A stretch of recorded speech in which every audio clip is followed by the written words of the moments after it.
Yes, Impactors. Welcome to Online Impact Week 4.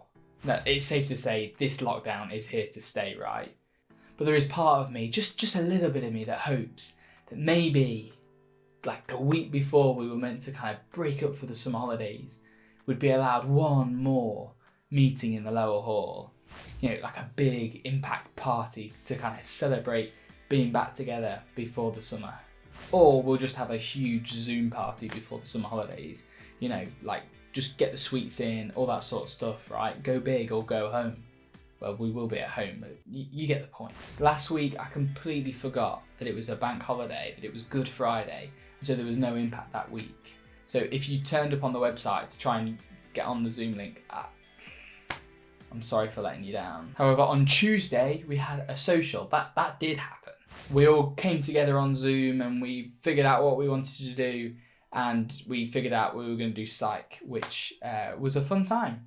Next Tuesday will be the next social. At 7 o'clock, we've got the Bible Reading Club. If you want to go to the website and look at the passages to read for the week, you can do that. It's to try and help everyone try and read the Bible together on a daily basis. And then at 7:30 on the same Tuesday is the social. All the information is on the website, www.impactyouth.co.uk. I always want to say org, but it's not. Don't get that mixed up like I have. This week's challenge of the week was cooking during COVID. And before you've watched this video, we've looked at all the results. I mean, I've been getting them through over the past few weeks, and every time I've seen a picture, I've just kind of stared and just the food looks so good. Anyway, I really like that challenge. It was a good one. You guys excelled. I've never even thought you'd get anywhere near that level of cooking ability. But that brings us on to this week's challenge. I've been thinking a little bit about being locked down, and one thing that people love to do during lockdown is they love to kind of learn something new. And so one thing that I've always wanted to do is a handstand. But I've never, ever been able to do it, and I don't even know where to start. But I went on Google and it said it would take, 3 to 4 hours practice to learn how to do a handstand. And so I thought that the challenge for this week would be the handstand challenge. You need to do a handstand. And if you don't know how to do one, you need to learn how to do one. And if you can get a picture and send it to me, then you'll be entered into the handstand competition. There's definitely going to be a competition for those who have never done a handstand before, and if they manage to do one, that's like a separate competition. But for those of you who know how to do handstands, get creative, right? I don't know, balance something on your feet when you're doing it. Do whatever you think you need to do to win this competition. The handstand challenge. I'm going to enter 2. And honestly, I am absolutely buzzing at the idea that maybe come next Friday, I'll be able to do a handstand. And if I can, I'm going to do it against that wall there. Yeah? Mark my walls. I'm going to do it.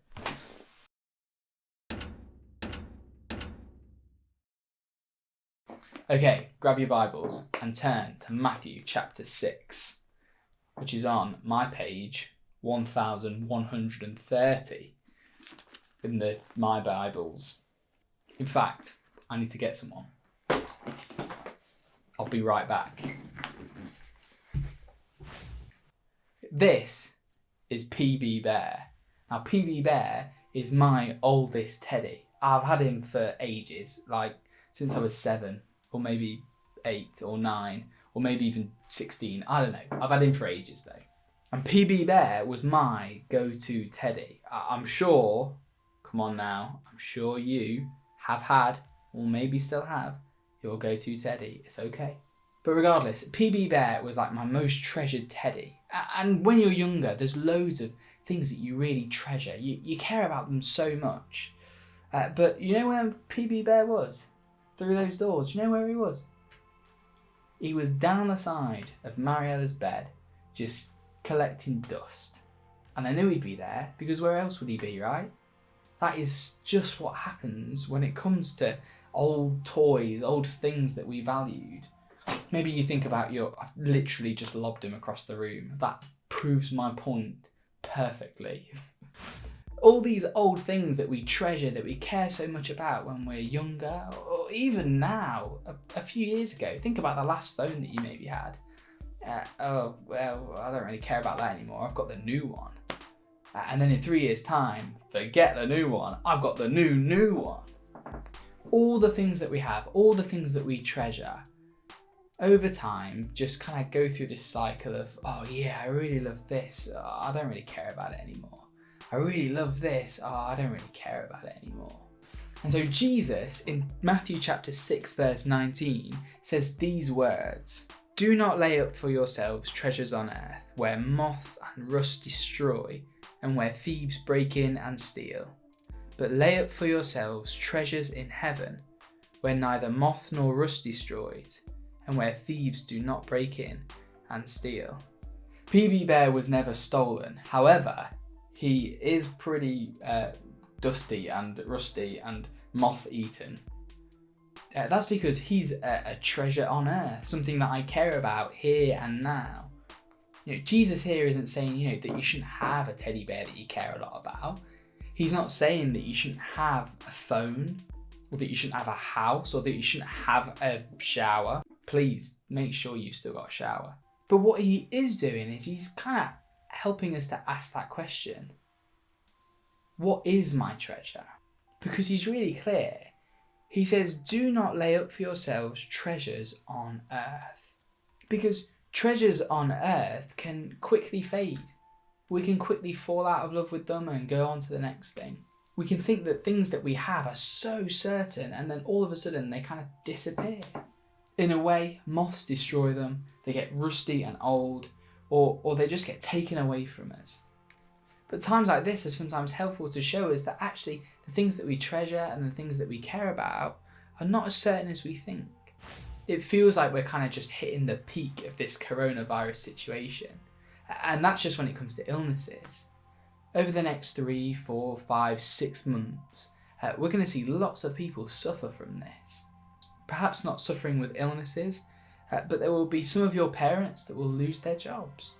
There'll be things potentially like the summer holidays, birthday parties, that you were looking so much forward to, but have now disappeared.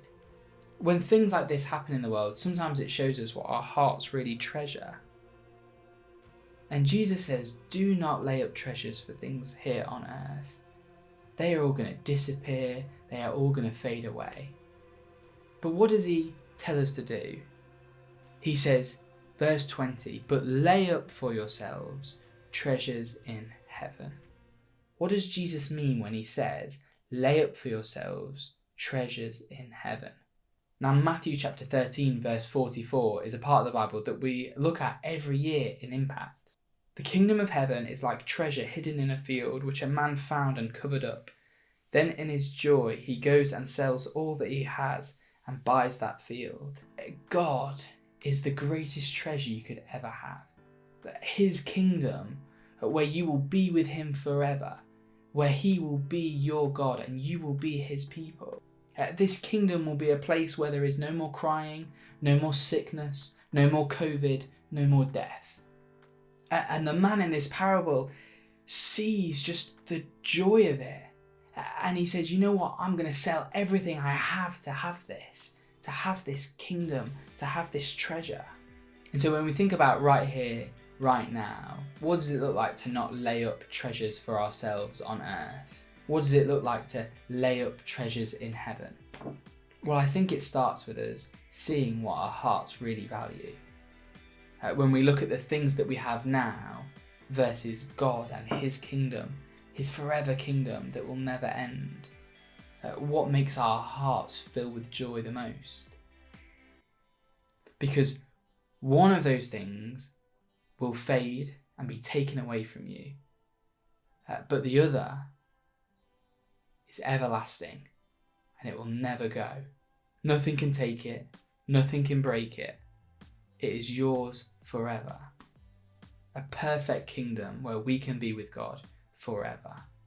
Start preparing for that treasure in heaven and live your life now in a way that always has your eyes fixed on that rather than things on this earth.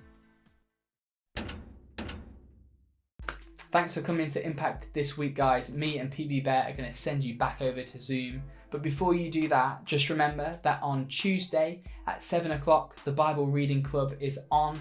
You can find out all the information about what we're reading and come and join us, whether you've read it all or not. We'd love to kind of be together and help each other to try and read the Bible regularly on a day-to-day basis. Also at 7:30, we've got the Zoom social.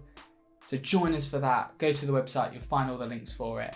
And me and PB, probably not PB, unless he's learned how to do a handstand, we will see you next week in this video style. I'm going to send you back over to Zoom now and you'll go off into discussion groups. Peace out. Caught in.